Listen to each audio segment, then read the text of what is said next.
जवान हमरा माल चाही रसियन।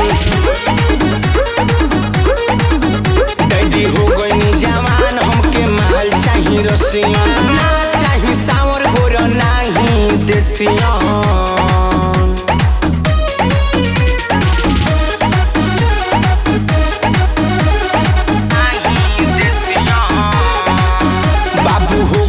जवान हमके माल दे दो रसियन।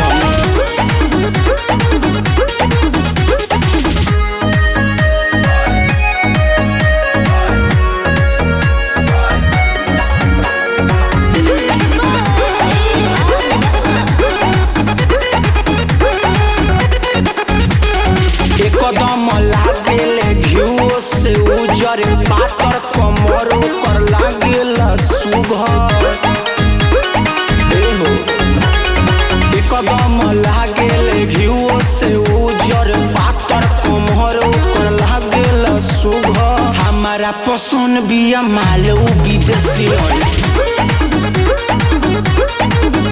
बाबू हो गई जवान हमके माल दे दो रसियन। ना चाही सावर गोर नाही एसियन।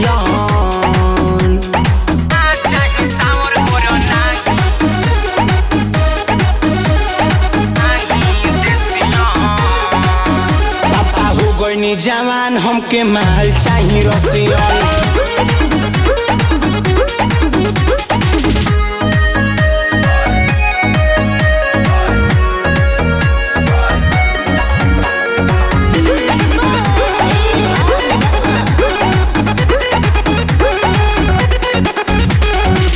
हम रंगीला के बिया पसंद हो। ओकरा के देखी देखी बन जाला मन हो। शुभम रंगीला के बिया पसंद हो। ओकरा के देखी हमार बन जाला मन हो। ना चाही गाँव वाली ना चाहिए सियल। बाबू हो गई जवान हमके माल दे दो रसियन। ना चाही सावर गोर नाही एसियन।